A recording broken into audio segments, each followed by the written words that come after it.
آپ وہاں پہنچ کر اپنے آپ دیکھنا کہ کتنی لڑکیوں کی زندگیاں تباہ ہو رہی ہیں، کتنی لڑکیاں برباد ہو چکی ہیں۔ ایک آپ ہی ہیں جو ان لڑکیوں علامہ ارشد القادری صاحب اپنی کتاب میں لکھتے ہیں، یہ واقعہ بیان کرتے ہیں کہ ایک ملک کا بادشاہ تھا، بڑا ظالم تھا، بہت زیادہ ظلم کرنے والا تھا، بہت زیادہ لوگوں پر ظلم کرتا تھا، لوگ اس کے ظلم سے پریشان تھے، لوگ اس کے لیے بد دعائیں کیا کرتے تھے کہ یہ بادشاہ جلد سے جلد ہلاک ہو جائے۔ اتنا ظلم کیا کرتا تھا لوگوں پر۔ 6 مہینے کے بعد وہ ایک نئی لڑکی سے نکاح کیا کرتا تھا، ایک نئی لڑکی سے شادی کیا کرتا تھا اور 6 مہینے اس کو رکھتا تھا اور پھر اسے قید خانے میں قید کرا دیا کرتا تھا۔ ایک دن وہ راستے سے گزر رہا تھا تو ایک لڑکی پر، ایک خاتون پر اس کی نظر پڑی۔ وہ لڑکی اتنی حسین و جمیل تھی کہ جو بھی اسے دیکھتا تھا تو دیکھتا ہی رہ جاتا تھا۔ اس کا دل آ گیا، اس نے جا کے اپنے محل میں اپنے وزیر کو بلایا، جو وزیر اس کا بڑا قریبی تھا، ہر بات اس کی جانتا تھا۔ وزیر سے کہا دیکھو میں نے ایک لڑکی کو دیکھا ہے، اس کا پتہ نکالو، اس کے گھر پہ کون رہتا ہے، کون کون اس کے ساتھ رہتا ہے، کون کون اس کی فیملی میں ہے، ساری بات پتہ کر کے مجھے بتاؤ، میں اس لڑکی سے نکاح کرنا چاہتا ہوں۔ وزیر نے کہا ٹھیک ہے، آپ نے بتایا ہے، 1 دن کے اندر میں معلوم کروا کے اور آپ کو اطلاع دیتا ہوں۔ بادشاہ نے کہا ٹھیک ہے۔ وزیر نکلا اور اپنے چند سپاہیوں کو لگا دیا۔ سپاہی پہنچے، دیکھا وہاں پر، لوگوں سے پوچھا کہ اس لڑکی کا کون کون ہے۔ لوگوں نے بتایا اس کا ایک بوڑھا چچا ہے، باقی اس لڑکی کا کوئی نہیں ہے۔ سپاہیوں نے آ کے وزیر سے کہا، وزیر نے بادشاہ سے جا کے کہا کہ بادشاہ سلامت، اس لڑکی کا صرف ایک بوڑھا چچا ہے اور اس لڑکی کا کوئی نہیں ہے۔ بادشاہ خوشی میں جھوم اٹھا، بادشاہ خوشی میں ناچنے لگا کہ ٹھیک ہے، اس کے چچا کے پاس کچھ سپاہیوں کو بھیجو اور یہ کہلواؤ کہ بادشاہ اسے بلا رہے ہیں۔ وزیر نے کہا ٹھیک ہے۔ وزیر نے کچھ سپاہیوں کو بھیجا، وہ سپاہی اس کے چچا کے پاس گئے، دروازہ کھٹکھٹایا۔ لڑکی نے کہا چچا جان دیکھیے دروازے پر کوئی آیا ہے۔ چچا اٹھا، دروازہ کھولا، دروازے پر دیکھا بادشاہ کے سپاہی، تو تھرا گیا، کانپنے لگا کہ بادشاہ کے سپاہی میرے دروازے پر کیسے؟ کیونکہ یہ بڑے لوگ بادشاہ تب بلاتے ہیں جب کوئی بات ہوتی ہے۔ وہ ڈر گیا اور سپاہیوں نے کہا چلیے آپ کو بادشاہ سلامت بلا رہے ہیں۔ اس نے کہا ٹھیک ہے آپ چلیے، میں آتا ہوں، کیونکہ اگر وہ منع کرتا تو بادشاہ زبردستی کرتا۔ لڑکی کا چچا دبے پاؤں اندر آیا، اس کے دل کی دھڑکنیں تیز ہو گئی تھیں۔ اس کی بھتیجی نے پوچھا چچا جان آپ یہ بتائیے ابھی دروازے پر کون آیا تھا؟ آپ اتنے ڈرے ہوئے کیسے ہیں؟ آپ اتنے سہمے ہوئے کیسے لگ رہے ہیں؟ کیا کوئی بات ہو گئی؟ تو اس کے چچا نے دبی ہوئی آواز میں کہا بیٹی بادشاہ کے سپاہی آئے ہوئے تھے، مجھے بلا رہے ہیں۔ تو لڑکی ایک دم گھبرا گئی، ڈر گئی کہ بادشاہ کے سپاہی اور آپ کو کیوں بلا رہے ہیں، کچھ سمجھ میں نہیں آ رہا۔ خیر لڑکی نے کہا چچا جان آپ اللہ رب العزت کا نام لیجئے، اپنے ڈر کو دور کیجئے، اللہ کے نام پر آگے بڑھیے اور دیکھیے بادشاہ آپ کو کیوں بلا رہا ہے۔ کہا ٹھیک ہے بیٹی۔ اس کا چچا بادشاہ کے یہاں گیا تو بادشاہ نے اسے بڑی عزت کے ساتھ ایک تخت پر بٹھایا، ایک الگ جگہ، مخصوص جگہ بٹھایا، بڑی عزت و تعظیم کی۔ پھر وزیر نے اس سے کہا کہ سنو بادشاہ سلامت کا آپ کی بھتیجی پر دل آ گیا ہے اور آپ کی بھتیجی سے بادشاہ سلامت نکاح کرنا چاہتے ہیں، اپنی محل کی اس کو ملکہ بنانا چاہتے ہیں، اس کو رانی بنانا چاہتے ہیں، بس آپ تیاریاں کیجئے نکاح کی۔ جب اس نے یہ بات سنی تو کانپ گیا اور دبے لہجے میں کہا، وزیر سے کہا کہ آپ یہ کیا کہہ رہے ہو، ہم چھوٹے لوگ ہیں، ہم اس عزت کے لائق بھی نہیں ہیں جو آپ نے مجھے دی ہے، اور آپ ہماری بھتیجی کے لیے کہہ رہے ہیں کہ نکاح بادشاہ سلامت کرنا چاہتے ہیں، ہم غریب لوگ ہیں، چھوٹے لوگ ہیں، آپ ایسا نہ کریں۔ بادشاہ بھی غصہ ہو گیا اور وزیر بھی غصہ ہو گیا اور تیز آواز میں کہا کہ سن لے، اگر تو راضی نہیں ہوا تو سمجھ لے ہم زبردستی بھی کرنا جانتے ہیں، ابھی تمہیں عزت دے رہے ہیں، عزت کے ساتھ بٹھالا ہے اور عزت کے ساتھ پوچھ رہے ہیں، لیکن اگر تم راضی نہ ہوئے اپنی بھتیجی کا نکاح کرنے کے لیے تو ہم زبردستی تمہاری بھتیجی کو اٹھوا لیں گے اور تمہیں بھی قید خانے میں ڈلوا دیں گے۔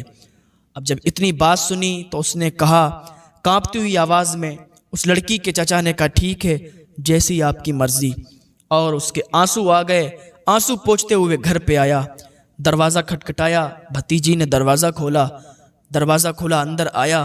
بھتیجی پوچھنے لگی چچا جان مجھے بتائیے کیا بات ہے، آپ اتنے پریشان اتنے غمگین کیوں ہیں؟ چچا جان کیا بات ہوئی؟ محل میں آپ گئے تھے، کیا بات ہوئی؟ بادشاہ نے کیوں بلایا تھا؟ اس کے چچا نے بھرراتی ہوئی آواز میں کہا بیٹی بادشاہ نے تجھ سے نکاح کا پیغام دیا ہے اور وہ تجھ سے نکاح کرنا چاہتا ہے۔ میں نے منع کیا تو کہتا ہے کہ تمہاری بھتیجی کو سپاہی اٹھا لائیں گے، اٹھوا لیا جائے گا، اور کہتا ہے کہ تمہیں قید کر دیا جائے گا۔ اب بتاؤ بیٹی میں کیا کروں؟ تو اس لڑکی نے کہا چچا جان آپ پریشان مت ہوں، پریشان ہونے کی ضرورت نہیں ہے، اگر رب کو یہی منظور ہے تو میں خوشی خوشی اس کے نکاح میں چلی جاؤں گی، قربان ہو جاؤں گی میں، آپ پریشان نہ ہوں۔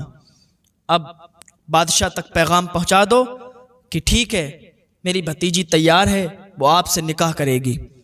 بادشاہ تک پیغام پہنچایا گیا، بادشاہ نے سنا تو بادشاہ خوشی کے مارے اچھل کودنے لگا اور کہا ٹھیک ہے تیاریاں شروع کی جائیں۔ بادشاہ نے تیاریاں شروع کروا دیں۔ دن بادشاہ نے تاریخ مقرر کی تھی کہ اس دن نکاح ہوگا، اور وہ دن بھی آ گیا۔ بادشاہ نے اس لڑکی سے نکاح کیا اور رخصتی کی اور اپنے محل میں لے گیا۔ جب محل میں پہنچی تو پھر اپنا تاج شاہی جو ہیرے جواہرات سے جڑا ہوا تھا وہ اس کے سر پہ رکھ دیا۔ اب وہ کوئی عام خاتون نہیں رہی، اب وہ اس کے محل کی ملکہ بن چکی تھی، اب وہ اس کے محل کی رانی بن چکی تھی، اس بادشاہ کی بیوی بن چکی تھی۔ لوگ اس کی عزت کر رہے تھے، کنیزیں اس کی تعظیم کر رہی تھیں۔ جب بادشاہ کا نکاح ہو گیا تو نکاح سے پہلے تو بادشاہ کو یہ بہت اچھی لگتی تھی، بہت حسین و جمیل لگتی تھی، لیکن نکاح کے بعد اس کا دل پھیکا پڑنے لگا۔ اب اسے وہ حسن نظر نہیں آتا تھا، اب اس میں اسے وہ چمک نظر نہیں آتی تھی۔ بادشاہ کا دل اس سے پھیکا پڑنے لگا اور یہ بھی گھٹ گھٹ کے اس محل میں جینے لگی۔ اب اس کا کام کیا تھا؟ 5 ٹائم کی نماز پڑھتی، اللہ رب العزت کی عبادت کرتی، اللہ کو یاد کرتی، دعائیں کر کر کے رویا کرتی تھی۔ ایسے ہی 6 مہینے گزر گئے۔ جب 6 مہینے گزرے تو ایک خاتون آئی اس کے پاس اور کہنے لگی اے بی بی، اے ملکہ، آپ کو معلوم نہیں ہے یہ بادشاہ بہت ہی ظالم ہے، بادشاہ بہت ہی ظلم کرنے والا ہے۔ اس خاتون نے کہا اے ملکہ، اس نے بہت سی لڑکیوں کی زندگیاں تباہ کی ہیں، اس نے بہت سی لڑکیوں کی زندگی برباد کی ہے، تمہیں معلوم نہیں ہے اسی محل کے اندر ایک قید خانہ ہے، ایک تہ خانہ ہے، اس کے اندر کئی لڑکیاں قید ہیں اور ان کی زندگی برباد ہو چکی ہے، اور کوئی کئی سال سے ہے، کوئی کئی مہینے سے ہے۔ میں یہ سمجھتی ہوں کہ آپ اللہ کی نیک بندی ہیں، آپ اللہ کا ذکر کرتی ہیں، اللہ کی عبادت کرتی ہیں، مجھے یہ لگتا ہے کہ آپ ان کو بچا لیں گی۔ اگر آپ وہاں پر ایک بار چلی جائیں تو آپ ان کو نکال کر لا سکتی ہیں، میں آپ کو فل سپورٹ کروں گی۔ جب ملکہ نے یہ سنا کہ کئی لڑکیاں قید خانے میں قید ہیں تو اب اس کی دل کی دھڑکنیں تیز ہو گئیں کہ کاش میں ان تک جلدی سے پہنچ جاؤں اور ان کی زندگی بچا لوں۔ اب یہ کنیز نے کہا ٹھیک ہے، اگر آپ اس بات پر راضی ہیں کہ آپ ان لڑکیوں کی جان بچائیں گی تو بادشاہ کے جانے کا انتظار دیکھیں۔ بادشاہ آج شکار پر جائے گا اور جیسے ہی بادشاہ شکار پر نکلے گا میں آپ کو اس تہ خانے میں لے چلوں گی، میں آپ کو اس قید خانے تک لے چلوں گی۔ آپ وہاں پہنچ کر اپنے آپ دیکھنا کہ کتنی لڑکیوں کی زندگیاں تباہ ہو رہی ہیں، کتنی لڑکیاں برباد ہو چکی ہیں، ایک آپ ہی ہیں جو ان لڑکیوں کو بچا سکتی ہیں۔ ملکہ نے کہا ٹھیک ہے مجھے لے چلو۔ بادشاہ شکار پر چلا گیا، وہ کنیز اس ملکہ کو لے کے بہت ہی عجیب و غریب راستوں سے ہو کر اس تہ خانے تک پہنچ گئی۔ جیسے ہی قید خانے کے اندر پہنچی تو وہاں کی جو اور خواتین تھیں وہ سب اس ملکہ کو دیکھ کر اس کے پاس آنے لگیں اور کہنے لگیں خوش آمدید، آئیے آئیے، اور کہنے لگیں شاید آپ بادشاہ کی بیوی ہیں اور بادشاہ نے آپ کو 6 مہینے کے بعد یہاں قید کر دیا ہے۔ اس نے کہا نہیں، تمہیں معلوم نہیں ہے، مجھے بادشاہ نے قید نہیں کیا ہے، اب ہم تم سب کو چھٹانے کے لیے آئے ہیں، اب ہم تم سب کو رہائی دلوا دیں گے، تم سب کو یہاں سے رہا کروا دیں گے۔ تمہیں معلوم نہیں ہے ہم یہاں قید خانے میں آئے نہیں ہیں، ہمیں کسی نے بھیجا نہیں ہے، ہمیں بادشاہ نے یہاں نہیں بھیجا ہے، ہم قید نہیں کیے گئے ہیں بلکہ ہم آپ کو قید خانے سے چھڑانے کے لیے آئے ہیں۔ تو ان میں ایک بوڑھی عورت تھی جو قید تھی، آئی اس ملکہ کے پاس اور کہنے لگی ملکہ تمہیں معلوم نہیں ہے یہاں جو بھی آتی ہے اسی طریقے سے لائی جاتی ہے، ذرا پیچھے مڑ کے تو دیکھو تمہارے ساتھ جو کنیز آئی تھی کیا تمہارے پیچھے کھڑی ہے؟ جب ملکہ نے پیچھے مڑ کے دیکھا